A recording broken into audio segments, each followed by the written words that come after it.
ಇರಾನ್ನಿಂದ America Israel ದಾಳಿ ವಿಚಾರವಾಗಿ ಅಮೆರಿಕ ಅಧ್ಯಕ್ಷ ಟ್ರಂಪ್ ಮಹತ್ವದ ಹೇಳಿಕೆಯನ್ನು ಕೊಟ್ಟಿದ್ದಾರೆ. ಸಂಘರ್ಷಣೆ ನಿವಾರಣೆಯ ಮಾತುಕತೆ ಆಗಿದೆ ಅಂತ ಹೇಳಿದ್ದಾರೆ. ಕಳೆದ 2 ದಿನಗಳಿಂದ ಇರಾನ್ ಜೊತೆ ಮಾತುಕತೆ ನಡೆಸಿದ್ದೀವಿ.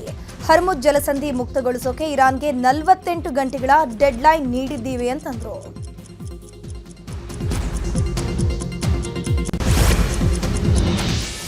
ನ್ಯೂಯಾರ್ಕ್ನ ಲಾಗಾರ್ಡಿಯಾ ವಿಮಾನ ನಿಲ್ದಾಣದಲ್ಲಿ ಲ್ಯಾಂಡಿಂಗ್ ವೇಳೆ ಏರ್ ಕೆನಡಾ ಎಕ್ಸ್‌ಪ್ರೆಸ್ ವಿಮಾನ ಅಪಘಾತಕ್ಕೀಡಾಗಿದೆ.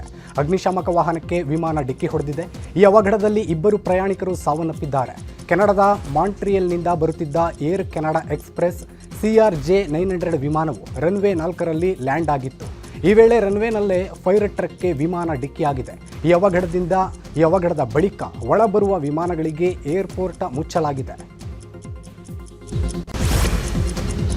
ಇನ್ನು ಅಮೆರಿಕಾಗೆ ಇರಾನ್ ಖಡಕ್ ತಿರುಗೇಟನ್ನು ಕೊಟ್ಟಿದೆ. ಮಧ್ಯಪ್ರಾಚ್ಯ ರಾಷ್ಟ್ರಗಳಲ್ಲಿರುವಂತಹ ಪವರ್ ಸೆಂಟರ್ಗಳ ಮೇಲೆ ದಾಳಿ ಮಾಡೋದಾಗಿ ಇರಾನ್ಗೆ ಹೇಳಿದೆ. ಇರಾನ್ ಸೇನಾ ವಕ್ತಾರ ಇಬ್ರಾಹಿಂ ಝೋಲ್ಫಾಖರಿ ಮಾತನಾಡಿದ್ದು, ಇರಾನ್ನ ಇಂಧನ ಉತ್ಪಾದನಾ ಘಟಕ ಮೂಲಸೌಕರ್ಯಗಳ ಮೇಲೆ ಅಮೆರಿಕ ದಾಳಿಯನ್ನು ಮಾಡ್ತಾ ಇದೆ. ಇದೇ ರೀತಿ ನಾವು ಅಮೆರಿಕಾಗೆ ಸೇರಿದ ಸ್ಥಳಗಳಿಗೆ ದಾಳಿ ಮಾಡ್ತೀವಿ ಅಂತ ಖಡಕ್ ವಾರ್ನಿಂಗ್ ಕೊಟ್ಟಿದ್ದಾರೆ. ರಾಜ್ಯದಲ್ಲಿ ಗ್ಯಾಸ್ ಸಿಲಿಂಡರ್ ಸಮಸ್ಯೆ ಮುಂದುವರೆದಿದ್ದು, ಈ ಬಗ್ಗೆ ಸಚಿವ KH ಮುನಿಯಪ್ಪ ಸುದ್ದಿಗೋಷ್ಠಿ ಮಾಡಿದ್ದಾರೆ. ಕೇಂದ್ರ ಸರ್ಕಾರಕ್ಕೆ ಮುಖ್ಯಮಂತ್ರಿಗಳು 2ನೇ ಪತ್ರ ಬರೆದಿದ್ದಾರೆ.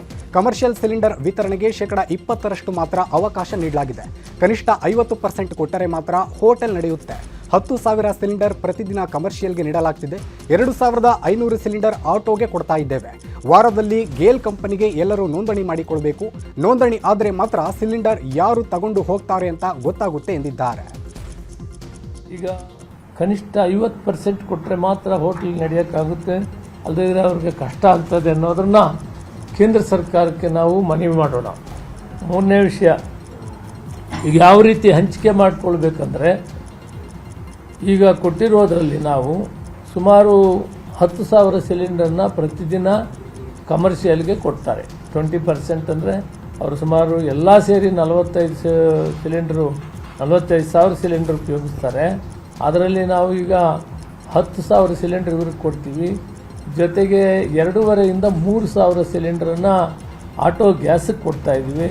ಬೇರೆ ಬೇರೆ ಐಟಮ್ ಸೇರಿ ಸುಮಾರು 15,000ರಿಂದ 16,000 ನಾವು ಕಮರ್ಷಿಯಲ್ಗೆ ಕೊಡ್ತಾಯಿದ್ದೀವಿ. 1 ವಾರದೊಳಗಡೆ ಎಲ್ಲ ಕಮರ್ಷಿಯಲ್ ಉಪಯೋಗಿಸುವಂಥವರು ಆ ಸಂಸ್ಥೆಗಳಲ್ಲೂ ಹೋಟೆಲ್ ಮೇಜರಾಗಿ ಇವರು ಗೈಲ್ ಕಂಪನಿಯಲ್ಲಿ. ಮಧ್ಯಪ್ರಾಚ್ಯ ಯುದ್ಧ ಹಾಗೂ ಭಾರತದ ಮೇಲೆ ಆಗ್ತಿರುವಂತಹ ಪರಿಣಾಮಗಳ ಬಗ್ಗೆ ಲೋಕಸಭೆಯಲ್ಲಿ ಪ್ರಧಾನಿ ಮೋದಿ ಮಾತನಾಡಿದ್ದಾರೆ. ಇರಾನ್ ಇಸ್ರೇಲ್ ಯುದ್ಧದಿಂದಾಗಿ ಜಗತ್ತಿನ ಆರ್ಥಿಕತೆ ಮೇಲೆ ಪರಿಣಾಮ, ಜನರ ಜೀವನದ ಮೇಲೆ ಪರಿಣಾಮ ಬೀರ್ತಿದೆ. ಹೀಗಾಗಿ ಯುದ್ಧ ನಿಲ್ಲಿಸುವ ಕುರಿತು ಚರ್ಚೆ ನಡೆಸುತ್ತಿದ್ದೇವೆ. ಯುದ್ಧದಿಂದ ಭಾರತಕ್ಕೂ ಆರ್ಥಿಕ ಭದ್ರತೆ ಕುರಿತು ಸವಾಲುಗಳು ಎದುರಾಗಿವೆ. ಯುದ್ಧದ ರಾಷ್ಟ್ರಗಳಲ್ಲಿ ಭಾರತೀಯರೂ ಕೂಡ ಇದ್ದಾರೆ. ಭಾರತೀಯರ ರಕ್ಷಣೆಗೆ ನಾವು ಆದ್ಯತೆ ಕೊಟ್ಟಿದ್ದೀವಿ. ಎಲ್ಲ ನಾಯಕರ ಜೊತೆ 2 ಸಲ ಮಾತುಕತೆ ನಡೆಸಿದ್ದೀವಿ. ಯುದ್ಧದಲ್ಲಿ ನಮ್ಮವರು ಕೂಡ ಸತ್ತಿದ್ದಾರೆ, ಗಾಯಗೊಂಡಿದ್ದಾರೆ. ಅಂತವರ ಕುಟುಂಬಕ್ಕೆ ಎಲ್ಲ ನೆರವನ್ನ ನೀಡಲಾಗ್ತಿದೆ. ಹಾಗೆಯೇ ಯುದ್ಧ ಶುರುವಾದ ಮೇಲೆ 3 ಲಕ್ಷ ಭಾರತೀಯರು ಬಂದಿದ್ದಾರೆ. ಇರಾನ್ನಿಂದ 1,000 ಜನರನ್ನ ಕರೆ ತರಲಾಗಿದೆ ಅಂತ ಪ್ರಧಾನಿ ಹೇಳಿದರು. जब से ये युद्ध शुरू हुआ है, तब से ही प्रभावित देशों में हर भारतीय को जरूरी मदद दी जा रही है. मैंने खुद पश्चिम एशिया के ज्यादातर देशों के राष्ट्राध्यक्षों के साथ 2 राउंड फोन पर बात की है. दुर्भाग्य से इस दौरान कुछ लोगों की दुखद मृत्यु हुई है और कुछ घायल हुए हैं. परिवारजनों को आवश्यक मदद दी जा रही है. युद्ध शुरू होने के बाद से लेकर अब तक 3,75,000 से अधिक भारतीय सुरक्षित भारत लौट चुके हैं. ईरान से ही अभी तक लगभग 1,000 भारतीय सुरक्षित वापस लौटे हैं. ಲೋಕಸಭೆಯಲ್ಲಿ ಪ್ರಧಾನಿ ಮೋದಿ ಕೊಲ್ಲಿ ಕಾಳಗ ಮತ್ತು ಸಮಸ್ಯೆ ಬಗ್ಗೆ ಮಾತನಾಡಿದ್ದಾರೆ. ಪಶ್ಚಿಮ ಏಷ್ಯಾ ಸಂಘರ್ಷ ಚಿಂತಾಜನಕವಾಗಿದೆ. ಯುದ್ಧದಿಂದ ಇಡೀ ವಿಶ್ವದ ಅರ್ಥವ್ಯವಸ್ಥೆಗೆ ಧಕ್ಕೆಯಾಗಿದೆ. ಭಾರತಕ್ಕೆ ಕಚ್ಚಾ ತೈಲ ಮತ್ತು ಅನಿಲ ಪೂರೈಕೆ ಸಮಸ್ಯೆ ಇಲ್ಲ. ಸಮಸ್ಯೆ ಆಗದಂತೆ ಕೇಂದ್ರ ಸರ್ಕಾರ ಎಚ್ಚರಿಕೆ ಕೈಗೊಂಡಿದೆ ಅಂತ ಲೋಕಸಭೆ ಕಲಾಪದಲ್ಲಿ ಪ್ರಧಾನಿ ಮೋದಿ ಹೇಳಿದ್ದಾರೆ. जिस क्षेत्र में युद्ध हो रहा है वो दुनिया के दूसरे देशों के साथ हमारे व्यापार का भी एक महत्वपूर्ण रास्ता है. विशेष रूप से कच्चे तेल और गैस की हमारी जरूरतों का एक बड़ा हिस्सा यही क्षेत्र पूरा करता है। भारत में बड़ी मात्रा में कच्चा तेल, गैस और फर्टिलाइजर जैसी अनेक जरूरी चीजें हॉर्मुज स्ट्रेट के रास्ते से आती हैं। युद्ध के बाद से ही हॉर्मुज स्ट्रेट में जहाजों का आना जाना बहुत चुनौतीपूर्ण हो गया है कि पेट्रोल, डीजल और गैस की सप्लाई बहुत ज्यादा प्रभावित न हो, देश के सामान्य परिवारों को परेशानी भी कम से कम हो, इस पर हमारा फोकस रहा है। ಕೊಲ್ಲಿ ರಾಷ್ಟ್ರಗಳ ನಡುವಿನ ಯುದ್ಧ ನಿಲ್ಲಬೇಕು, ಶಾಂತಿ ಮಾತುಕತೆಗೆ ಕೇಂದ್ರ ಸರ್ಕಾರ ಹೆಜ್ಜೆ ಇಟ್ಟಿದೆ. ಈ ಸಂಸತ್ನಿಂದ ಜಗತ್ತಿಗೆ ಸಂದೇಶ ಹೋಗಬೇಕು, ಒಗ್ಗಟ್ಟಿನ ಸಂದೇಶವನ್ನು ರವಾನಿಸೋಣ ಅಂತ ಮೋದಿ ಲೋಕಸಭೆ ಕಲಾಪದಲ್ಲಿ ಪ್ರತಿಪಕ್ಷಗಳಿಗೂ ಮನವಿಯನ್ನ ಮಾಡಿಕೊಂಡಿದ್ದಾರೆ. भारत की संसद से इस संकट को लेकर एक मत और एकजुट आवाज दुनिया में जाए।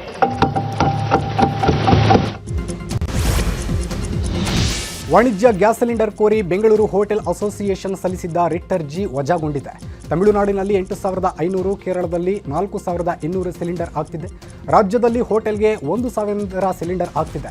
ಸರ್ಕಾರ ಮಾರ್ಗಸೂಚಿ ಪಾಲಿಸ್ತಾ ಇಲ್ಲ, ಗ್ಯಾಸ್ ಸಿಲಿಂಡರ್ ಹಂಚಿಕೆಯಲ್ಲಿ ತಾರತಮ್ಯ ಆಗ್ತಿದೆ ಅಂತ ಬೆಂಗಳೂರು ಹೋಟೆಲ್ ಅಸೋಸಿಯೇಷನ್ ಹಾಕಿದ್ದ ಕೋರ್ಟ್ನಲ್ಲಿ ಅರ್ಜಿ ಹಾಕಲಾಗಿತ್ತು. ಆದರೆ ವಿಚಾರಣೆ ನಡೆಸಿದ ಹೈಕೋರ್ಟ್ ಏಕಸದಸ್ಯ ಪೀಠ ಅರ್ಜಿಯನ್ನು ವಜಾಗೊಳಿಸಿದೆ. ಯುದ್ಧದ ಪರಿಣಾಮದಿಂದಾಗಿ ರಾಜ್ಯದಲ್ಲಿ ಗ್ಯಾಸ್ ಸಿಲಿಂಡರ್ ಸಮಸ್ಯೆ ಉಂಟಾಗಿದೆ. ಕೊಪ್ಪಳದಲ್ಲಿ ಮನೆ ಬಳಕೆ ಗ್ಯಾಸ್ ಸಿಲಿಂಡರ್ ಕೊರತೆ ಉಂಟಾಗಿದ್ದು ಜನ ಪರದಾಟ ನಡೆಸುತ್ತಿದ್ದಾರೆ. ಗ್ಯಾಸ್ ಸಿಲಿಂಡರ್ಗಾಗಿ ಏಜೆನ್ಸಿ ಮುಂದೆ ಜನ ಸಾಲುಗಟ್ಟಿ ನಿಂತಿದ್ದಾರೆ. 3 ದಿನಗಳಿಂದ ಏಜೆನ್ಸಿ ಬಂದರೂ ಕೂಡ ಗ್ಯಾಸ್ ಸಿಲಿಂಡರ್ ಸಿಗ್ತಿಲ್ಲ ಅಂತ ಜನರು ತಮ್ಮ ಅಳಲು ತೋಡ್ಕೊಂಡಿದ್ದಾರೆ. ಅಲ್ಲದೆ ಏಜೆನ್ಸಿ ಪಕ್ಕ ಇರುವಂತಹ ಜೆರಾಕ್ಸ್ ಅಂಗಡಿಗೂ ತೊಂದರೆಯಾಗಿದ್ದು ಅಡುಗೆ ಅನಿಲದ ಬಗ್ಗೆ ನನ್ನನ್ನು ಕೇಳಬೇಡಿ ಅಂತ ಬೋರ್ಡನ್ನು ಹಾಕಿದ್ದಾರೆ. ಇನ್ನು ಈ ಬಗ್ಗೆ ಗ್ಯಾಸ್ ಏಜೆನ್ಸಿ ಮಾಲೀಕ ರಾಘವೇಂದ್ರ ಕುಲಕರ್ಣಿ ಪ್ರತಿಕ್ರಿಯೆ ಕೊಟ್ಟಿದ್ದು, ಯುಗಾದಿ ರಂಜಾನ್ ಹಿನ್ನೆಲೆ ರಜೆ ಇತ್ತು. ಇಂದು ಕೊಪ್ಪಳಕ್ಕೆ ಬರಬೇಕಾದ ಅಡುಗೆ ಅನಿಲದ ವಾಹನ ಇನ್ನೂ ಕೂಡ ಬಂದಿಲ್ಲ. ಇನ್ನು ಅನಿಲ ಬಂದ್ರೆ ನಾಳೆಯಿಂದ ಮನೆ ಬಳಕೆ ಅಡುಗೆ ಅನಿಲ ನೀಡ್ತೀವಿ ಅಂತಂದ್ರು. ಹಿಂಗಾಗಿ ನಮ್ಗೆ ರಿಫಿಲಿಂಗ್ ಬಾಟ್ಲಿಂಗ್ ಪ್ಲಾಂಟ್ ಬಂದಿದ್ದ ಕಾರಣ ನಮ್ಗೆ ಸಿಲಿಂಡರ್ ಬಂದಿರೋದಿಲ್ಲ. ನಮ್ಗೆ ಯಾಜುವಲ್ ನಡೀತಾ ಇದೆ ಅಂತ ಅಂದ್ರೆ ಇವತ್ತು ನಮ್ಮ ಸಿಲಿಂಡರ್ಸ್ ಏನಿದೆ ಅಲ್ಲಿ 2 ಹಾಲ್ಡೇ ಕಂಟಿನ್ಯೂಸ್ ಹಾಲ್ಡೇ ಬಂದ ಕಾರಣ ಸಿಲಿಂಡರ್ ಬಂದಿಲ್ಲ. ಮತ್ತೆ ಯಾಜುವಲ್ ನಾಳೆ ಯಾಜುವಲ್ ಇರ್ತಾ ಇದೆ. ಜನ ಪ್ಯಾನಿಕ್ ಈಗ ಸ್ವಲ್ಪ ನಮ್ಮಲ್ಲಿ ಏನಾಗಿದೆ, ನಾವು ಲಾಸ್ಟ್ ಕಂಟಿನ್ಯೂಸ್ ವರ್ಕ್ ಮಾಡಿದ್ದೀವಿ. Friday Friday Saturday continues work ಮಾಡೋಣ. ಸಂಡೇ ಹಾಲ್ಡೇ ಇತ್ತಲ್ವಾ, ಒಂದು ಸ್ವಲ್ಪ ಬರ್ತಾ ಇದ್ರು ಅವ್ರಿಗೆ ಅರ್ಥ ಮಾಡ್ಕೊಂಡು ಕಳಿಸಿದ್ವಿ ಸರ್. ಏನು ಸ್ವಲ್ಪ ಚೇಂಜಸ್ ಮಾಡ್ತಾ ಇದೆ ಅಂತ ನಮ್ಮ ಮಾಹಿತಿ ಬಂದಿದೆ. ಏನೇನು ಬಂದಿದೆ ಅಂತ ನಮ್ಗೆ ನಾಳೆ ಗೊತ್ತಾಗುತ್ತೆ. ನೀವು ಎಲ್ಲರಿಗೂ ಬುಕ್ಕಿಂಗ್ ಮಾಡಿದ್ರೆ ಆದ್ಯತೆ ಕೊಡಬೇಕಂತ ಪ್ರಿಫರೆನ್ಸ್ ಮಾಡಿದ್ವಿ. ನಮ್ಮ ಕಂಪ್ನಿ ಏನಾಗ್ತದೆ ಫಸ್ಟ್ ಇನ್ ಫಸ್ಟ್ ಔಟ್, ಯಾರು ಮೊದಲೇ ಬುಕ್ ಮಾಡಿದ್ರೆ ಅವ್ರಿಗೆ ಕೊಡೋಕ್ಕೆ ಪ್ರಿಫರೆನ್ಸ್ ಮಾಡ್ತಾ ಇದ್ದೀವಿ ಸರ್. ಇಮಿಡಿಯೇಟ್ ಸ್ಪಾಟ್ ಬುಕ್ಕಿಂಗ್ ಮಾಡಿದ್ರೆ ಸರ್ ಭಾಳ ಕಷ್ಟ ಆಗುತ್ತೆ. ಅವ್ರಿಗೆ ಒಂದು 2 ಕನ್ವಿನ್ಸ್ ಮಾಡಿ ನೀವು ಹಂಗೆಲ್ಲ ಮಾಡಬೇಡಿ, ಬಿಫೋರ್ ಮಾಡಿ ನಿಮ್ಗೆ ಒಂದು 2 ಸಾವಿರ ನಿಮ್ಮ ಮನೆ ಬರುತ್ತೆ. ಚಾಮರಾಜನಗರ ಜಿಲ್ಲೆಯಲ್ಲಿ ಕಮರ್ಷಿಯಲ್ ಗ್ಯಾಸ್ ಕೊರತೆಯಿಂದಾಗಿ 100ಕ್ಕೂ ಹೆಚ್ಚು ಫಾಸ್ಟ್ ಫುಡ್ ಕೇಂದ್ರಗಳು, ಸಣ್ಣ ಹೋಟೆಲ್ಗಳು ಬಂದ್ ಆಗಿವೆ. ಗ್ಯಾಸ್ ಸಿಲಿಂಡರ್ಗಳ ಮೇಲೆ ಸಂಪೂರ್ಣ ಅವಲಂಬಿತವಾಗಿರುವಂತಹ ಸಣ್ಣ ಪುಟ್ಟ ಹೋಟೆಲ್, ಫಾಸ್ಟ್ ಫುಡ್ ಸೆಂಟರ್ಗಳು ಹಂತವಾಗಿ ಬಂದ್ ಆಗಿರೋದು, ಆಹಾರ ತಯಾರಿಕೆ ಸರಬರಾಜು ಕಾರ್ಮಿಕರು ಈಗ ಕೆಲಸ ಇಲ್ಲದಂತಾಗಿದೆ. ಬೀದರ್ನಲ್ಲೂ ಗ್ಯಾಸ್ ಇಲ್ಲದೆ ಭಾರಿ ಸಮಸ್ಯೆ ಆಗ್ತಿದೆ. 15 ದಿನಗಳಿಂದ ಅಡುಗೆ ಅನಿಲಕ್ಕಾಗಿ ಜನರು ಪರದಾಟ ನಡೆಸುತ್ತಿದ್ದಾರೆ. ಇನ್ನು ಗ್ಯಾಸ್ ಸಿಗದೆ ವಿಶೇಷ ಚೇತನ ವ್ಯಕ್ತಿಯೊಬ್ಬ ಪರದಾಟ ನಡೆಸಿದ್ದು ಕಂಡುಬಂತು. ಗ್ಯಾಸ್ ಏಜೆನ್ಸಿ ಮುಂದೆ 100 ಜನರು ಗ್ಯಾಸ್ ಪಡೆಯೋಕೆ ಕ್ಯೂ ನಿಂತಿದ್ದಾರೆ.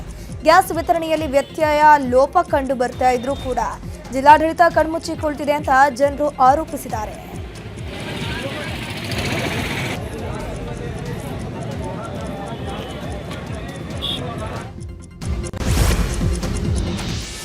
ದಾವಣಗೆರೆ ದಕ್ಷಿಣ ಉಪಚುನಾವಣೆ ಕಾವು ಜೋರಾಗಿದೆ. ಎಸ್ ಮಲ್ಲಿಕಾರ್ಜುನ ಪುತ್ರ ಸಮರ್ಥ ನಾಮಪತ್ರ ಸಲ್ಲಿಕೆ ಮಾಡಿದ್ದಾರೆ. ಸಮರ್ಥ್ಗೆ ಸಿಎಂ ಸಿದ್ದರಾಮಯ್ಯ, ಡಿಸಿಎಂ ಡಿಕೆಶಿ ಸಾಥ್ ನೀಡಿದ್ದಾರೆ. ಬಳಿಕ ಮಾತನಾಡಿದ ಸಿಎಂ ಡಿಸಿಎಂ ಉಪಚುನಾವಣೆ ಗೆಲ್ತೀವಿ ಅಂತ ಹೇಳಿದರು. ವಿದೇಶದಲ್ಲಿ ಕಲಿತು ಗ್ರಾಮೀಣ ಸೇವೆಗೆ ಸಮರ್ಥ ಬಂದಿದ್ದಾರೆ ಅಂತ ಡಿಕೆ ಶಿವಕುಮಾರ್ ಹೇಳಿದರು. ಇನ್ನು ದಾವಣಗೆರೆಯಲ್ಲೇ ಠಿಕಾಣಿ ಹೂಡ್ತೀನಿ ಅಂತ ಜಮೀರ್ ಹೇಳಿದ್ದಾರೆ. ಕಾಂಗ್ರೆಸ್ ಪಕ್ಷ ಒಮ್ಮತವಾಗಿ ಎಲ್ಲರನ್ನ ವಿಶ್ವಾಸಕ್ಕೆ ತೆಗೆದುಕೊಂಡು ಇವತ್ತು ನಮ್ಮ ಯುವ ನೇತ ವಿದೇಶದಲ್ಲಿ ಕಲಿತು ಗ್ರಾಮೀಣ ಜನರ ಮತ್ತು ನಗರ ಜನರ ಸೇವೆಯನ್ನು ಮಾಡಬೇಕು ಅಂಥೇಳಿ ತಂದೆ ಆದಂಥ ಆಸೆ ಆಕಾಂಕ್ಷೆ ಇಟ್ಕೊಂಡು ಸಮಾಜ ಸೇವೆ ಮಾಡಬೇಕು ಅಂಥೇಳಿ ಅವರ ವಿದೇಶಕ್ಕೆ ಮತ್ತೆ ವಿದ್ಯಾಭ್ಯಾಸಕ್ಕೆ ಕಳಿಸ್ಬೇಕು ಅಂತ ಇದ್ದಾಗ ನಮ್ಮ ಶಿವಶಂಕರಪ್ಪನವರು ಇಲ್ಲ ನೀನು ಇಲ್ಲೇ ಕಲಿತು ಇಲ್ಲೇ ವ್ಯವಹಾರ ವಹಿವಾಟೆಲ್ಲ ನೀನು ಮಾಡು ಅಂತೇಳಿ ಅವನಿಗೆ ಮಾರ್ಗದರ್ಶನವನ್ನು ಕೊಟ್ಟು ಇಲ್ಲಿ ಬಿಟ್ಟಿದ್ದರು. ನಮ್ಮೆಲ್ಲ ಶಾಸಕರ ಜೊತೆಯಲ್ಲಿ ಚರ್ಚೆ ಮಾಡಿ ಈ ನಿರ್ಧಾರಕ್ಕೆ ಬಂದಿದ್ದೇವೆ. ಈ ಮಧ್ಯೆ ನಮ್ಮ ಎಲ್ಲ ಮುಸಲ್ಮಾನ್ ಶಾಸಕರು, ನಮ್ಮ ನಾಯಕರುಗಳು ಅವರೆಲ್ಲ ಜನಸಂಖ್ಯೆ ಸ್ವಲ್ಪ ಇದೆ, ನೀವು ಅವಕಾಶ ಮಾಡಿಕೊಡ್ಬೇಕು ಅಂತ ಹೇಳಿ ಅವ್ರಿಗೆ ಮನವಿಯನ್ನು ನಮಗೆ ಮಾಡಿದರು. ಸೊ ನಾವು ಕೆಲವು ಲೆಕ್ಕಾಚಾರ ಎಲ್ಲ ನಾವು ನೋಡಿದು. ನಮ್ಮ ಕಾಂಗ್ರೆಸ್ ಪಕ್ಷದ ಮೊದಲಿಂದ ಕೂಡ ಒಂದು ಪದ್ಧತಿ ಇದೆ. ಹಿಂದೆ ಕೂಡ ಈ ವಿಚಾರ ಬಂದಾಗ ನಾವು ನಮ್ಮ ಪಕ್ಷದ ಮುಖಂಡರಂತ ಅಲ್ಪಸಂಖ್ಯಾತ ಅಧ್ಯಕ್ಷರಂತ ನಮ್ಮ ಇವರಿಗೆ ನಮ್ಮ MLC ಮಾಡಿ ಅವ್ರಿಗೆ ಜಬ್ಬಾರ್ಗೆ MLCಯನ್ನು ಕೂಡ ನಾವು ಮಾಡಿದ್ದು, 3 ಬಾರಿ MLC ಮಾಡಿದ್ದು. ಸೊ ಮುಂದೆ ಕೂಡ ಅನೇಕ ಅವಕಾಶಗಳು ಪ್ರತಿ ಸಂದರ್ಭದಲ್ಲೂ ಕೂಡ ರಾಜ್ಯಸಭೆಗಾಗಲಿ ವಿಧಾನ ಪರಿಷತ್ ಆಗಲಿ ಚೇರ್ಮನ್ಗಳಾಗಲಿ ಅತಿ ಹೆಚ್ಚಾಗಿ ನಾವು ನೇಮಕವನ್ನು ಮಾಡಿಕೊಂಡು ಆ ಸಮಾಜಕ್ಕೆ ನ್ಯಾಯವನ್ನು ಕೊಡುವಂಥ ಕೆಲಸವನ್ನು ನಾವು ಮಾಡಿಕೊಂಡು ನಾವು ಬಂದಿದ್ದೇವೆ. ದಾವಣಗೆರೆಯಲ್ಲಿ ನಮ್ಮ ಪಕ್ಷದವರು ಯಾರು ಅಂತ ಪೈಲ್ವಾನ್ ಸಾದಿಕ್ ಅವ್ರನ್ನೂ ಕೂಡ ಸಮಾಧಾನ ಮಾಡ್ತಕ್ಕಂಥ ನಾವು ಅಲ್ಪಸಂಖ್ಯಾತರಿಗೆ ಪ್ರಾತಿನಿಧ್ಯ ಕೊಡ್ತಕ್ಕಂಥ ಕೆಲಸವನ್ನು ಮಾಡ್ತೀವಿ. ಯಾರು ಅಸಮಾಧಾನ ಇದೆ ಅವರ ಅಸಮಾಧಾನವನ್ನು ಹೋಗಲಾಡಿಸಲಿಕ್ಕೆ ಪ್ರಯತ್ನ ಮಾಡ್ತೀವಿ. 100% ದಕ್ಷಿಣ ವಿಧಾನಸಭೆಯ ಎಲ್ಲ ಮತ ಬಾಂಧವರು ಸೇರಿದ್ದಾರೆ. ಅದೇ ರೀತಿ ನಮ್ಮ ಪಕ್ಷದ ಕಾಂಗ್ರೆಸ್ ಪಕ್ಷದ ಎಲ್ಲ ಮುಖಂಡರು, ಕಾರ್ಯಕರ್ತರು, ಅಭಿಮಾನಿಗಳು ಸೇರಿದ್ದಾರೆ. ಶಾಮನೂರು ಕುಟುಂಬದ ಹಿತೈಷಿಗಳಿದ್ದಾರೆ. ಅದರ ಜೊತೆಗೆ ಕೇವಲ ದಾವಣಗೆರೆ ದಕ್ಷಿಣ ವಿಧಾನಸಭೆಯ ಕಾರ್ಯಕರ್ತರಲ್ಲ, ಇಡೀ ದಾವಣಗೆರೆ ಕ್ಷೇತ್ರದ ಕಾಂಗ್ರೆಸ್ ಪಕ್ಷದ ಕಾರ್ಯಕರ್ತರು ಇವತ್ತು ಸೇರಿದ್ದಾರೆ. ಸೊ ಒಟ್ಟಾರೆ ಈಗ ನಮ್ಮ ಇಡೀ ದಾವಣಗೆರೆ ಕ್ಷೇತ್ರದ ಒಂದು ಸ್ಟ್ರೆಂತ್ ಇಲ್ಲಿ ಒಗ್ಗೂಡಿದೆ. ದಾವಣಗೆರೆ ದಕ್ಷಿಣ ಉಪಚುನಾವಣೆಯಲ್ಲಿ ಬಂಡಾಯ ಎದ್ದಿದೆ. ಬಂಡಾಯ ಅಭ್ಯರ್ಥಿಯಾಗಿ ಸಾದಿಕ್ ಪೈಲ್ವಾನ್ ನಾಮಪತ್ರ ಸಲ್ಲಿಕೆ ಮಾಡಿದ್ದಾರೆ. ಇದೇ ವೇಳೆ ಮಾತನಾಡಿದ ಸಾದಿಕ್, ಯಾವುದೇ ಕಾರಣಕ್ಕೂ ಕಣದಿಂದ ಹಿಂದೆ ಸರಿಯೋದಿಲ್ಲ. ಸಿಎಂ DCM ಮನವೊಲಿಸಿದ್ರು, ನಾನು ಬಗ್ಗಲ್ಲ ಅಂತಂದ್ರು. ಜನಾಂಗದವ್ರು ಬಂದು ಹೇಳಿದ್ರಿಂದ ಆ ವಿಶ್ವಾಸದ ಮೇಲೆ ಜನ ತೀರ್ಮಾನ ಕೊಡ್ತಾರೆ, ಪಕ್ಕಾದ ಕಾಂಗ್ರೆಸ್ಸಿಗೆ ಪಾಠ ಕಲಿಸ್ತಾರೆ ಅಂಥೇಳಿ ಈ ಸಭೆಯಲ್ಲಿ ನಿಮ್ಮ ಮಾಧ್ಯಮದ ಮೂಲಕ ಹೇಳೋಕೆ ನಾನು ಇಷ್ಟಪಡ್ತೀನಿ. ನಮಗೆ ಕಾಂಗ್ರೆಸ್ ಪಕ್ಷದಿಂದ ಭಾಳ ನೋವಾಗಿದೆ ಸರ್. ನಾವು ಕಾಂಗ್ರೆಸ್ನವರೇ, ನಾವು 40 ವರ್ಷದಿಂದ ದುಡಿದಿದ್ವಿ ಸರ್. ಕಾಂಗ್ರೆಸ್ ಪಕ್ಷದಿಂದ ನಮಗೆ ಮೋಸ ಆಗಿದೆ, ಅಲ್ಪಸಂಖ್ಯಾತರಿಗೆ ಆಯಿಂದ ವರ್ಗದವರಿಗೆ. ಬಾಗಲಕೋಟೆ ಬಿಜೆಪಿ ಅಭ್ಯರ್ಥಿ ವೀರಣ್ಣ ಚರಂತಿಮಠ ನಾಮಪತ್ರ ಸಲ್ಲಿಕೆ ಮಾಡಿದ್ದಾರೆ. ಈ ವೇಳೆ ಕೇಂದ್ರ ಸಚಿವ ಜೋಶಿ, ಬಿಜೆಪಿ ರಾಜ್ಯಾಧ್ಯಕ್ಷ ವಿಜಯೇಂದ್ರ, ಗೋವಿಂದ ಕಾರಜೋಳ, ಜಗದೀಶ್ ಶೆಟ್ಟರ್, ಶ್ರೀರಾಮುಲು ಸೇರಿದಂತೆ ಪ್ರಮುಖ ಲೀಡರ್ಸ್ ಸಾಥ್ ಕೊಟ್ಟರು. ಬಾಗಲಕೋಟೆ ಕಾಂಗ್ರೆಸ್ ಅಭ್ಯರ್ಥಿ ಉಮೇಶ್ ಮೇಟಿ ಕೂಡ ನಾಮಪತ್ರ ಸಲ್ಲಿಕೆ ಮಾಡಿದ್ರು. ಉಮೇಶ್ಗೆ ಸಚಿವ RB ತಿಮ್ಮಾಪುರ ಸಾಥ್ ಕೊಟ್ಟರು. ಸಂಜೆ ಬಾಗಲಕೋಟೆಯಲ್ಲಿ ಬೃಹತ್ ರ್ಯಾಲಿ ನಡೆಯಲಿದ್ದು ಸಿಎಂ DCM ಭಾಗಿಯಾಗಲಿದ್ದಾರೆ. ಬಾಗಲಕೋಟೆ ಬೈ ಎಲೆಕ್ಷನ್ ಕಾವು ಜೋರಾಗಿದೆ. ಕಾಂಗ್ರೆಸ್ನಿಂದ ಉಮೇಶ್ ಮೇಟಿ ನಾಮಪತ್ರ ಸಲ್ಲಿಕೆ ಮಾಡಿದ್ದಾರೆ. ಉಮೇಶ್ಗೆ ಸಚಿವ RB ತಿಮ್ಮಾಪುರ ಸಾಥ್ ನೀಡಿದ್ರು. ನಾಮಪತ್ರ ಸಲ್ಲಿಸಿದ ಉಮೇಶ್ ಟೆಂಪಲ್ ರನ್ ಕೂಡ ಮಾಡಿದ್ದಾರೆ.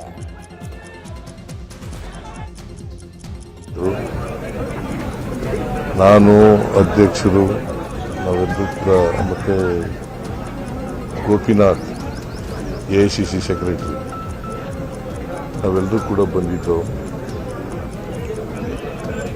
ನಾಮಿನೇಷನ್ ಹಾಕಿದ್ದೀವಿ. ಎಲ್ಲರೂ ಕೂಡ ಮೇಟಿಯವರ ಕುಟುಂಬದವರಿಗೆ ಕೊಡಬೇಕು ಅಂತಕ್ಕಂಥದ್ದು ಅಭಿಪ್ರಾಯ ವ್ಯಕ್ತ ಮಾಡಿದರು. ನಾನು ಕೂಡ ಕರೆದು ಮಾತಾಡಿದ್ದೆ. ಮೇಟಿಯವರ 4 ಮಕ್ಕಳನ್ನ ಕರೆದು ಮಾತಾಡಿದ್ದೆ. ಅವರು ಯಾರಿಗಾರು ಕೊಡಿ, ಹೈಕಮಾಂಡ್ನವರು ಯಾರಿಗಾರು ತೀರ್ಮಾನ ಮಾಡ್ತದೆ ಅದಕ್ಕೆ ನಾವು ಬದ್ಧರಾಗಿದ್ದೀವಿ ಅಂತ ಹೇಳಿದರು. ಹಾಗಾಗಿ ಉಮೇಶ್ ಮೇಟಿಯವರನ್ನು ಕ್ಯಾಂಡಿಡೇಟ್ ಮಾಡಿದ್ದೀವಿ. ಈಗಾಗಲೇ DK ಶಿವಕುಮಾರ್ ಅವರು ಪ್ರಸ್ತಾಪ ಮಾಡಿದ್ದಾರೆ.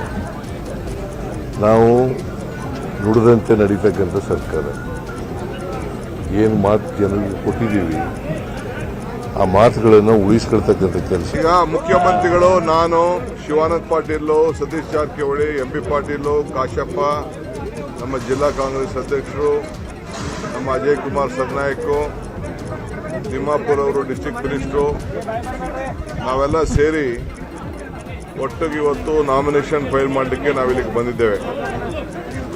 ಇಡೀ ಪಕ್ಷ ಒಮ್ಮತದಿಂದ ನಾವು ಮೇಟಿ ಕುಟುಂಬಕ್ಕೆ ಕೊಡಬೇಕು ಅಂತೇಳಿ ನಾವೆಲ್ಲ ನಮ್ಮ ವರದಿಯನ್ನು ತರಿಸ್ಕೊಂಡು ಬಾಗಲಕೋಟೆ ಉಪಚುನಾವಣೆ ಅಖಾಡ ರಂಗೇರಿದೆ. ಈ ಮಧ್ಯೆ ಬಿಜೆಪಿ ನಾಯಕರ ಬಿಕ್ಕಟ್ಟು ಶಮನಕ್ಕೆ ಪ್ರಯತ್ನಿಸಲಾಗಿದೆ. ನಗರದ ಹೊರವಲಯದ ರೆಸಾರ್ಟ್ನಲ್ಲಿ ಬಿವೈ ವಿಜಯೇಂದ್ರ, ಕೇಂದ್ರ ಸಚಿವ ಪ್ರಹ್ಲಾದ್ ಜೋಶಿ ನೇತೃತ್ವದಲ್ಲಿ ವೀರಣ್ಣ ಚರಂತಿಮಠ, PH ಪೂಜಾರ್ ನಡುವೆ ಸಂಧಾನ ಸಭೆ ಮಾಡಲಾಗಿದೆ. ಇಬ್ಬರಿಗೂ ಮುನಿಸು ಮರೆತು ಒಂದಾಗುವಂತೆ ಸೂಚನೆಯನ್ನು ನೀಡಲಾಗಿದೆ. ಸಭೆಯಲ್ಲಿ ಸಂಸದ ಗೋವಿಂದ ಕಾರಜೋಳ, PC ಗದ್ದಿಗೌಡರ್, ರಾಜ್ಯಸಭಾ ಸದಸ್ಯ ನಾರಾಯಣಗೌಡ ಬಂಡಾಗೆ, ಮಾಜಿ ಸಚಿವ ಮುರುಗೇಶ್ ನಿರಾಣಿ, ಶಾಸಕ ಸಿದ್ದು ಸವದಿ ಭಾಗಿಯಾಗಿದ್ದರು. ಸಭೆ ಬಳಿಕ ಮಾತನಾಡಿದ ಕೇಂದ್ರ ಸಚಿವ ಪ್ರಹ್ಲಾದ್ ಜೋಶಿ, ಬೆಲೆ ಏರಿಕೆ ತುಷ್ಟೀಕರಣದ ರಾಜಕಾರಣ ರಾಜ್ಯದಲ್ಲಿ ಹೆಚ್ಚಾಗಿದೆ. ಮತಾಂಧ ಶಕ್ತಿಗಳು ತಲೆ ಎತ್ತಿ ಸಾಮರಸ್ಯ ಹಾಳು ಮಾಡ್ತಾ ಇವೆ. ಭ್ರಷ್ಟಾಚಾರದಿಂದ ಜನ ಬೇಸತ್ತು ಹೋಗಿದ್ದಾರೆ. ಚುನಾವಣೆಯಲ್ಲಿ ದೊಡ್ಡ ತಿರುವು ಸಿಗಲಿದೆ. ಸರ್ಕಾರ ಒಳ್ಳೆಯ ಕೆಲಸ ಮಾಡಿದಾಗ ಅನುಕಂಪ ಇರುತ್ತೆ. ಪೂಜಾರ ಚರಂತಿಮಠ ನಡುವೆ ಇದ್ದ ಸಣ್ಣ ಪುಟ್ಟ ಭಿನ್ನಾಭಿಪ್ರಾಯ ಸರಿ ಮಾಡಿದ್ದೇವೆ ಅಂತ ಹೇಳಿದರು. ಎಲ್ಲ ಪ್ರಮುಖರು ಮತ್ತು ಹೊರಗಿನಿಂದನೂ ಬೇರೆ ಬೇರೆ ನಮ್ಮ ರಾಜ್ಯದ ಪ್ರಮುಖರು ಬಂದು ನಾವು ನಾಮಪತ್ರವನ್ನು ಸಲ್ಲಿಸಿದ್ದೇವೆ. ಕಾಂಗ್ರೆಸ್ ಪಾರ್ಟಿಯ ದುರಾಡಳಿತ, ಸಿದ್ದರಾಮಯ್ಯನವರ ಸರ್ಕಾರದ ದುರಾಡಳಿತ ಮತ್ತು ಅವ್ರದ್ದೇನು ವಂಶವಾಹಿನಿಯನ್ನೇ ಬೆಳೆಸ್ತಾ ಇದ್ದಾರೆ. ಅಲ್ಲಿ ಮೊಮ್ಮಗ ಮತ್ತು ಇಲ್ಲಿ ಮಗ ಇಬ್ಬರನ್ನೂ ಜನ ಮನೆಗೆ ಕಳಿಸ್ತಾರೆ. ಮೊಮ್ಮಗನ್ನ ಮತ್ತು ಮಗನ್ನ ಇಬ್ಬರನ್ನೂ ಮನೆಗೆ ಕಳಿಸುವಂಥ ಕಾಲ ಸನ್ನಿಹಿತವಾಗಿದೆ. ರಾಜ್ಯದಲ್ಲಿ ಉಪಚುನಾವಣೆ ಕಾವು ಜೋರಾಗಿದೆ. ಉಪಚುನಾವಣೆ ಬಗ್ಗೆ ಮಾಜಿ ಸಿಎಂ BS ಯಡಿಯೂರಪ್ಪ ಪ್ರತಿಕ್ರಿಯಿಸಿದ್ದಾರೆ. ನಮ್ಮಲ್ಲಿ ಯಾವುದೇ ಒಡಕಿಲ್ಲ, ಒಟ್ಟಾಗಿ ಚುನಾವಣೆ ಎದುರಿಸ್ತೀವಿ. ಈ ಬಾರಿ ಬಿಜೆಪಿ ಗೆಲ್ಲಲಿದೆ ಅಂತ ಬೆಂಗಳೂರಿನಲ್ಲಿ ಯಡಿಯೂರಪ್ಪ ಹೇಳಿದ್ದಾರೆ. ಇನ್ನು ಕಾಂಗ್ರೆಸ್ ಮುಸ್ಲಿಮರಿಗೆ ದ್ರೋಹ ಮಾಡಿದೆ. ಪ್ರಧಾನಿ ಮೋದಿ ಯಾವತ್ತೂ ಹಿಂದೂ ಮುಸ್ಲಿಂ ಅಂತ ಮಾಡಿಲ್ಲ. ಈ ಬಾರಿ ನಾವು ಗೆದ್ದೇ ಗೆಲ್ತೀವಿ. ನಮಗೆ ಜನ ಬೆಂಬಲ ಆ ಮಟ್ಟಿಗಿದೆ ಅಂತಂದ್ರು. ಸಂಖ್ಯಾತರಿಗೆ ನಂಬಿಕೆ ದ್ರೋಹ, ವಿಶ್ವಾಸ ದ್ರೋಹ ಅವತ್ತಿಂದ ಮಾಡ್ಕೊಂಡು ಬರ್ತಾ ಇದ್ದಾರೆ. ಈಗ ಅವ್ರಿಗೆ ಅರ್ಥ ಆಗಿದೆ ನಾವು ಮೋಸ ಹೋಗ್ತಾ ಇದ್ದೇವೆ ಅನ್ನುವಂಥದ್ದು. ಸೊ ಈಗಲಾದರೂ ಅವ್ರು ಅರ್ಥ ಮಾಡಿಕೊಂಡು ಸರಿಯಾದ ರೀತಿ ಮತದಾರ ಭಾಗವಹಿಸಬೇಕು. ಮತ್ತು ನರೇಂದ್ರ ಮೋದಿಜಿಯವರು ಎಂದೂ ಸಹ ಹಿಂದೂ ಮುಸ್ಲಿಂ ಅಂತ ಭೇದ ಭಾವನೆ ಮಾಡಿಲ್ಲ. ಎಲ್ಲರೂ ಒಂದೇ ತಾಯಿ ಮಕ್ಕಳಂತೆ ಬಾಳಬೇಕು ಅಂತ ಅವರ ಅಪೇಕ್ಷೆ ಇದೆ. ಅದನ್ನು ಪೂರೈಸೋ ಕಾಲ ಬಂದಿದೆ. ಅದಕ್ಕೆ ಹಿಂದೂ ಮುಸ್ಲಿಂ ಪುರುಷನಿಗೆ ಎಲ್ಲರೂ ಸಹಕಾರ ಕೊಡ್ತಾರೆ. ದಾವಣಗೆರೆ ದಕ್ಷಿಣ ಕ್ಷೇತ್ರದಿಂದ ಮುಸ್ಲಿಂ ಮಹಿಳೆಯೊಬ್ಬರು ಪಕ್ಷೇತರರಾಗಿ ನಾಮಪತ್ರ ಸಲ್ಲಿಸಿದ್ದಾರೆ. ಟಿ ಜಬೀನಾ ತಾಜ್ ಎನ್ನುವರು ನಾಮಿನೇಷನ್ ಸಲ್ಲಿಸಿದ್ದಾರೆ.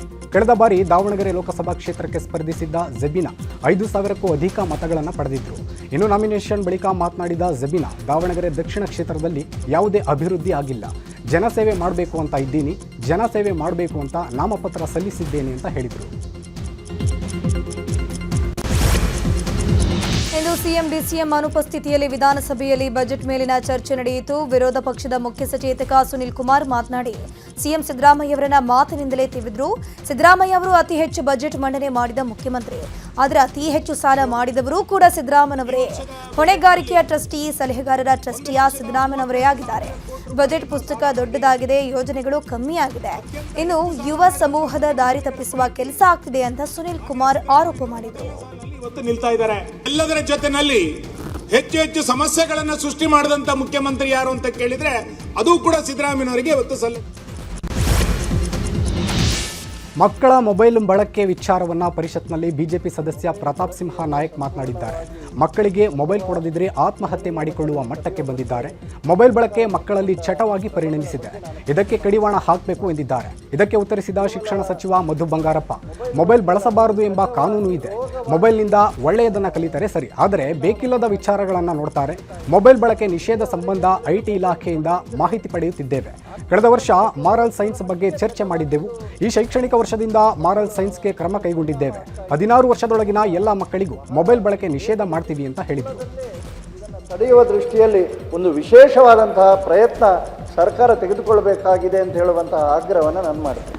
16 ವರ್ಷದ ಒಳಗಿರ್ತಕ್ಕಂಥ ಮಕ್ಕಳಿಗೆ ಬ್ಯಾನ್ ಮಾಡಬೇಕಂತ ನಾವು ಬಜೆಟಲ್ಲಿ ಈ ಸತಿ ಮಾನ್ಯ ಮುಖ್ಯಮಂತ್ರಿಗಳು 2026-27 ಬಜೆಟಲ್ಲಿ ಅನೌನ್ಸ್ ಮಾಡಿದ್ದೀವಿ. ಇದು ಆಲ್ಮೋಸ್ಟ್ ಎಲ್ಲ ಮೇಜರ್ ಕಂಟ್ರೀಸಲ್ಲೂ ಕೂಡ ಇದನ್ನು ಬ್ಯಾನ್ ಮಾಡಬೇಕು. ಯಾವ ರೀತಿ ಮಾಡಬೇಕು ಎಲ್ಲ ಇಂಪ್ಲಿಮೆಂಟ್ ಮಾಡ್ತಕ್ಕಂಥದ್ದು ಕೂಡ ಹಂತ. ಬೆಂಗಳೂರು ಉತ್ತರ ವಿವಿ ಕಾಮಗಾರಿಗಳ ಕುರಿತು ಪರಿಷತ್ನಲ್ಲಿ ಭೋಜೇಗೌಡ ಪ್ರಶ್ನೆ ಮಾಡಿದ್ದು, ಟೆಂಡರ್ಗಳಲ್ಲಿ ಭ್ರಷ್ಟಾಚಾರ ಆಗಿದೆ ಅಂತಿದೆ. ಒಬ್ಬ ಕುಲಪತಿ ಭ್ರಷ್ಟಾಚಾರ ಭಾಗಿಯಾಗಿದ್ದಾರೆ ಅಂತ ಆರೋಪ ಇದೆ. 20 ಲಕ್ಷ ವೈಫೈ ಸಂಪರ್ಕದ ಕೆಲಸಕ್ಕೆ 2 ಕೋಟಿ ಖರ್ಚಾಗಿದೆ ಅಂತ ಪ್ರಶ್ನೆಯನ್ನ ಮಾಡಿದ್ರು. ಇದಕ್ಕೆ ಸಚಿವ ಸುಧಾಕರ್ ಉತ್ತರಿಸಿದ್ದು, ಈ ಬಗ್ಗೆ ನೇರವಾಗಿ ರಾಜ್ಯಪಾಲರಿಗೆ ದೂರನ್ನ ಕೊಡಲಾಗಿತ್ತು. ಸಿಂಗಲ್ ಜಡ್ಜ್ ಕಮಿಟಿಯನ್ನ ರಾಜ್ಯಪಾಲರು ರಚನೆ ಮಾಡಿದ್ರು. ಅದರ ವರದಿ ನೇರವಾಗಿ ಅವರಿಗೆ ಸಲ್ಲಿಕೆ ಆಗಿದೆ. ನ್ಯಾಯಾಲಯದಲ್ಲಿ ಇದಕ್ಕೆ ತಡೆ ಕೂಡ ತರಲಾಗಿದೆ. ಈ ವರದಿ ಸರ್ಕಾರಕ್ಕೆ ಸಲ್ಲಿಕೆ ಆಗಿಲ್ಲ. ಇಲ್ಲಿ ಕಾಮಗಾರಿ ಅಂದಿದ್ದಕ್ಕೆ ರಸ್ತೆ ಕಾಮಗಾರಿ ಬಗ್ಗೆ ಮಾಹಿತಿ ನೀಡಲಾಗಿದೆ. ಅಲ್ಲದೆ ಸದಸ್ಯರು ಭ್ರಷ್ಟಾಚಾರದ ವಿಚಾರ ಕೇಳಿದ್ದಾರೆ, ಅದರ ಬಗ್ಗೆ ಮಾಹಿತಿ ತರಿಸ್ಕೊಡ್ತೀನಿ. ಕೋರ್ಟ್ನಲ್ಲಿ ಇದಕ್ಕೆ ತಡೆಯಾಜ್ಞೆ ತರಲಾಗಿದೆ, ಹೀಗಾಗಿ ಹೆಚ್ಚು ಮಾತನಾಡಲ್ಲ ಅಂತಂದ್ರು. ಮಾಡ್ತಾರೆ. ಇದಕ್ಕೆ ವಾಸ್ತವವಾಗಿ 1.5 ಕೋಟಿ ರೂಪಾಯಿ ಖರ್ಚಾಗುತ್ತೆ ಅಂತ ನನಗೆ ಮಾಹಿತಿ. ಇಲ್ಲಿ ಇರ್ತಕ್ಕಂಥ ಇದ್ರ ಪ್ರಕಾರ 8 ತಿಂಗಳ ಹಿಂದೆ ಸುಮಾರು 80 ಲಕ್ಷ ರೂಪಾಯಿ ಫರ್ನಿಚರ್ನ ಪೀಠೋಪಕರಣ CSR ಫಂಡ್ ICICI ಬ್ಯಾಂಕ್ನವ್ರು ಕೊಟ್ಟಿದ್ದಾರೆ. ಅದು ಇಡೋಕ್ಕೆ ಜಾಗ ಇಲ್ಲ ಅಲ್ಲಿ. ಇವರು 2 ಕೋಟಿ ರೂಪಾಯಿಲಿ ಮತ್ತೆ ವಾಪಸ್ ಇದು ಕೊಟ್ಟಿದ್ದಾರೆ. ಇದು ಈ ಫಿಲ್ಪ್ರೇಜು ಇದರೊಳಗಡೆ ಯಾವುದೋ ವಿಶ್ವವಿದ್ಯಾಲಯಗಳಲ್ಲಿ ಅವರ ಕುಲಪತಿಗಳ ಅಧೀನದಲ್ಲಿ ನಡೀತಾ ಇರತಕ್ಕಂಥದ್ದು ಯಾವುದಕ್ಕೂ ಉತ್ತರ. ಒಳ ಮೀಸಲಾತಿ ಜಾರಿಗಾಗಿ ಹೋರಾಟ ಮಾಡಲಾಗ್ತಾ ಇದ್ದು, ಆದಿಜಾಂಬವ ಮಠದ ಶ್ರೀ ಷಡಕ್ಷರಿ ಮುನಿಸ್ವಾಮೀಜಿ ಹರಿಹರದಿಂದ ಬೆಂಗಳೂರುವರೆಗೂ ಪಾದಯಾತ್ರೆ ಮಾಡಲಾಗಿದೆ. ತುಮಕೂರಿಗೆ ಆಗಮಿಸುತ್ತಿದ್ದಂತೆ ಸ್ವಾಮೀಜಿ ಅಸ್ವಸ್ಥರಾಗಿದ್ದು, ತಕ್ಷಣವೇ ಸ್ಥಳೀಯ ಆಸ್ಪತ್ರೆಗೆ ದಾಖಲಿಸಿ ಚಿಕಿತ್ಸೆಯನ್ನು ನೀಡಲಾಗ್ತಿದೆ.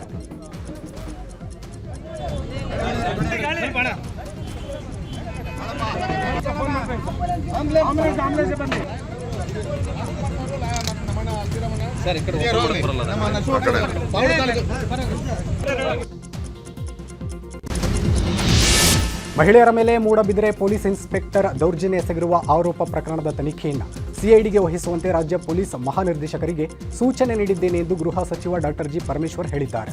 ಅಲ್ಲದೆ ರಾಜ್ಯ ಮಹಿಳಾ ಆಯೋಗದ ಅಧ್ಯಕ್ಷೆ ನಾಗಲಕ್ಷ್ಮಿ ಚೌಧರಿ ಸಂತ್ರಸ್ತೆಯನ್ನು ಭೇಟಿ ಮಾಡಿದ್ದಾರೆ. ಪ್ರಕರಣಕ್ಕೆ ಸಂಬಂಧಿಸಿದಂತೆ ಅನೇಕ ವಿಚಾರಗಳ ಬಗ್ಗೆ ತಿಳಿಸಿದ್ದಾರೆ. ಈ ಹಿನ್ನೆಲೆಯಲ್ಲಿ ಪ್ರಕರಣವನ್ನು ಸಿಐಡಿ ತನಿಖೆಗೆ ವಹಿಸುವಂತೆ ಸೂಚಿಸಿದ್ದೇನೆ. ಆರೋಪ ಬಂದ ಬಳಿಕ ಅಮಾನತು ಮಾಡುವ ಮೂಲಕ ತಕ್ಷಣದ ಕ್ರಮವನ್ನು ಕೈಗೊಳ್ಳಲಾಗಿದೆ. ವರದಿ ನೀಡುವಂತೆಯೂ ಸೂಚನೆಯನ್ನು ನೀಡಲಾಗಿದೆ ಅಂತ ಹೇಳಿದರು. ಅಲ್ಲ, ಸಸ್ಪೆಂಡ್ ಮಾಡಿದಾರಲ್ಲ, ಸಸ್ಪೆಂಡ್ ಮಾಡಿರೋದೇ ಇಮಿಡಿಯೇಟಾಗಿ ಮಾಡಿರೋದೇ ಆ್ಯಕ್ಷನ್ನು. ಆಮೇಲೆ ವರದಿಯನ್ನು ಕೊಡಬೇಕು ಅಂತ ಕೇಳಿದ್ದು, ಆ ವರದಿಯನ್ನು ಕೊಡ್ತಾರೆ. ಆದರೆ ನಾವು ಇವತ್ತು ಅವರ ವಿಚಾರಗಳನ್ನೆಲ್ಲ ನಾನು ಕೇಳಿದ ಮೇಲೆ ಬಹುಶಃ ಇದನ್ನು ನಾವು ಇನ್ನೂ ಹೆಚ್ಚಿನ ರೀತಿಯಲ್ಲಿ ತನಿಖೆ ಮಾಡಬೇಕು ಅಂತೇಳಿ ನಾನು ಸಿಐಡಿಗೆ ಕೊಡಿಸಿದ್ದೇನೆ. ಲ್ಯಾಂಬೋರ್ಗಿನಿ ಕಾರು ಡ್ರಿಫ್ಟಿಂಗ್ ಪ್ರಕರಣದಲ್ಲಿ ರಿಕ್ಕಿ ರೈಗೆ ಜಾಮೀನು ಮಂಜೂರಾಗಿದೆ. 5ನೇ ಎಸಿಎಂಎಂ ಕೋರ್ಟ್ನಿಂದ ಜಾಮೀನು ಮಂಜೂರು ಮಾಡಲಾಗಿದೆ. 1 ಲಕ್ಷ ಬಾಂಡ್, ಒಬ್ಬರ ಶ್ಯೂರಿಟಿ, ತನಿಖೆಗೆ ಸಹಕರಿಸುವಂತೆ ಷರತ್ತನ್ನು ವಿಧಿಸಲಾಗಿದೆ. BNS 281 ಮೋಟಾರ್ ವೆಹಿಕಲ್ ಆಕ್ಟ್ 189 ಅಡಿ ಎಫ್ಐಆರ್ ದಾಖಲಾಗಿತ್ತು. ಹೀಗಾಗಿ ಕೋರ್ಟ್ಗೆ ಖುದ್ದು ಹಾಜರಾಗಿ ರಿಕ್ಕಿ ರೈ ಜಾಮೀನು ಪಡ್ಕೊಂಡಿದ್ದಾರೆ. ಗಂಡ ಬೇಡ ಎಂದು ಬಟ್ಟೆ ಬಿಚ್ಚಿ ಪತ್ನಿ ಬೀದಿ ರಂಪಾಟ ಮಾಡಿದ್ದಾಳೆ. ಈ ಘಟನೆ ಚಿಕ್ಕಬಳ್ಳಾಪುರದ ಚಿಂತಾಮಣಿ ತಾಲೂಕಿನ ವೆಂಕಟರಾಯನ ಕೋಟೆಯಲ್ಲಿ ನಡೆದಿದೆ. ಕಳೆದ 2 ವರ್ಷಗಳ ಹಿಂದೆ ಮುನೀಂದ್ರ ವರ್ಷ ಪ್ರೀತಿಸಿ ಮದುವೆಯಾಗಿದ್ರು. ಆದರೆ ಮದುವೆ ಬಳಿಕ ಇಬ್ಬರ ಮಧ್ಯೆ ಹಲವು ಬಾರಿ ಗಲಾಟೆ ನಡೆದಿದೆ. ಇದೇ ರೀತಿ ನಿನ್ನೆ ನಡುರಾತ್ರಿಯಲ್ಲೂ ಗಲಾಟೆ ನಡೆದಿದೆ. ಗಂಡನ ಮರ್ಮಾಂಗಕ್ಕೆ ವರ್ಷ ಒದ್ದು ಹಲ್ಲೆ ಮಾಡಿದ್ದಾರೆ. ಬಳಿಕ ಗ್ರಾಮಸ್ಥರು ಮುನೀಂದ್ರನನ್ನ ಸಾರ್ವಜನಿಕ ಆಸ್ಪತ್ರೆಗೆ ದಾಖಲಿಸಿದ್ರು. ಆದರೆ ವರ್ಷ ಸಾರ್ವಜನಿಕ ಆಸ್ಪತ್ರೆ ಎದುರೇ ಪಾಲಿಡಾರ್ ಸೇವಿಸಿ ಆತ್ಮಹತ್ಯೆಗೆ ಯತ್ನಿಸಿದ್ದು ಜಿಲ್ಲಾಸ್ಪತ್ರೆಯಲ್ಲಿ ಚಿಕಿತ್ಸೆಯನ್ನು ನೀಡಲಾಗ್ತಾ ಇದೆ. ಇನ್ನು ಹೆಂಡತಿಯೇ ಪದೇ ಪದೇ ವಿಚ್ಛೇದನ ಕೇಳಿ ಕಿರುಕುಳ ನೀಡುತ್ತಿದ್ದಾಳೆ ಅಂತ ಮುನೀಂದ್ರ ಆರೋಪವನ್ನು ಮಾಡಿದ್ದಾರೆ. ಸೆಕ್ಯೂರಿಟಿ ಏಜೆನ್ಸಿ ನಡೆಸುತ್ತಿದ್ದ ವ್ಯಕ್ತಿಯೊಬ್ಬ 5ಕ್ಕೂ ಹೆಚ್ಚು ಮಹಿಳೆಯರಿಗೆ ವಂಚನೆ ಮಾಡಿದ್ದಾನೆ. ಪರಪನಗ್ರಹಾರ ಬಳಿಯ ಸೂರ್ಯ ಮ್ಯಾನೇಜ್ಮೆಂಟ್ ಕಂಪನಿ ನಡೆಸುತ್ತಿದ್ದ ರಾಮಂಜಿ ವಿರುದ್ಧ ಆರೋಪ ಕೇಳಿ ಬರ್ತಾ ಇದೆ. ಅಪಾರ್ಟ್ಮೆಂಟ್ಗಳಲ್ಲಿ ಸೆಕ್ಯೂರಿಟಿ ಮತ್ತು ಹೌಸ್ ಕೀಪಿಂಗ್ ಕೆಲಸ ಮಾಡಿಸುತ್ತಿದ್ದ ರಾಮಂಜಿ ಕೆಲಸಕ್ಕೆ ವಿಧವೆ, ಪತಿಯಿಂದ ದೂರವಾದ ಹೆಣ್ಮಕ್ಳನ್ನೇ ಸೆಲೆಕ್ಟ್ ಮಾಡ್ಕೊಳ್ತಿದ್ದ. ಬಳಿಕ ಮಹಿಳೆಯರ ಬಳಿ ನನಗೆ ಮದುವೆಯಾಗಿಲ್ಲ ಅಂತ ಕತೆ ಕಟ್ಟಿ ನಿನಗೆ ಬಾಳು ಕೊಡ್ತೀನಿ ಅಂತ ನಂಬಿಸ್ತಾ ಇದ್ದ. ಬಳಿಕ ಮಹಿಳೆಯರ ಮನೆಯಲ್ಲೇ 2 ರಿಂದ 3 ತಿಂಗಳು ಸಂಸಾರ ಮಾಡ್ತಿದ್ದ ರಾಮಂಜಿ ಅವರ ಬಳಿ ಇದ್ದಂತಹ ಆಭರಣಗಳನ್ನು ದೋಚ್ತಾ ಇದ್ದಂತೆ. ಸದ್ಯ ಮೋಸ ಹೋದ ಮಹಿಳೆಯೊಬ್ಬರು ನೀಡಿದ ದೂರಿನ ಅನ್ವಯ ರಾಮಂಜಿಯನ್ನು ಬಂಧಿಸಿರುವಂತಹ ಪೊಲೀಸರು ಪರಪ್ಪನಗ್ರಹಾರ ಜೈಲಿಗೆ ಅಟ್ಟಿದ್ದಾರೆ. ಉತ್ತರ ಕನ್ನಡ ಜಿಲ್ಲೆಯ ಗೌಳಿ ಸಮುದಾಯವು ಮೂಲ ಸೌಕರ್ಯಗಳಿಂದ ವಂಚಿತರಾಗಿದ್ದಾರೆ. ಜೋಯಿಡಾ ತಾಲೂಕಿನ ಬೀರಾಂಪಾಲಿ ಹಾಗೂ ಬಾಮಣಗಿ ಗೌಳಿವಾಡ ಗ್ರಾಮಕ್ಕೆ ಮೂಲ ಸೌಕರ್ಯಗಳಿಲ್ಲ. ಪ್ರಧಾನಿ ಹೆಸರಿನ ಗ್ರಾಮ ಪಂಚಾಯಿತಿ ವ್ಯಾಪ್ತಿಯಲ್ಲಿ ಬರುವ ಈ ಊರುಗಳಿಗೆ ಸಮರ್ಪಕ ರಸ್ತೆ ಇಲ್ಲದೆ ಕಾಲು ದಾರಿಯಲ್ಲೇ ಜನ ಓಡಾಡ್ತಿದ್ದಾರೆ. ಮಳೆ ಜಾಸ್ತಿ ಆಯಿತು ಅಂದರೆ ಮಕ್ಕಳು ಶಾಲೆಗೆ ಹೋಗಲು ಆಗಲ್ಲ. ನಿತ್ಯವೂ ಈ ಗೌಳಿ ಸಮುದಾಯದವರು ಸಂಕಷ್ಟ ಪಡ್ತಿದ್ದಾರೆ. ಯಾದಗಿರಿ ಜಿಲ್ಲೆಯ ಗಾಜರ್ಕೋಟ್ ಗ್ರಾಮಸ್ಥರು ಕುಡಿಯುವ ನೀರಿಗಾಗಿ ಪರದಾಟ ನಡೆಸಿದ್ದಾರೆ. ಸುಮಾರು 20 ದಿನಗಳಿಂದ 1 ಹಾಗೂ 4ನೇ ವಾರ್ಡ್ ಜನಕ್ಕೆ ಕುಡಿಯುವ ನೀರು ಸಿಗದೆ ಪರದಾಟ ನಡೆಸಿದ್ದಾರೆ. ಪೈಪ್ ಒಡೆದರೂ 20 ದಿನಗಳಿಂದ ರಿಪೇರಿ ಮಾಡಿಸಿಲ್ಲ ಅಂತ ಗ್ರಾಮಸ್ಥರು ಪಂಚಾಯಿತಿ ವಿರುದ್ಧ ಆರೋಪವನ್ನು ಮಾಡಿದರು. ನೀರು ಕೊಡ್ರಿ, ನೀರು ಕೊಡ್ರಿ, ನೀರು ಕೊಡ್ರಿ, ನೀರು ಕೊಡ್ರಿ, ನೀರು ಕೊಡ್ರಿ, ನೀರು ಕೊಡ್ರಿ, ನೀರು ಕೊಡ್ರಿ, ನೀರು ಕೊಡ್ರಿ.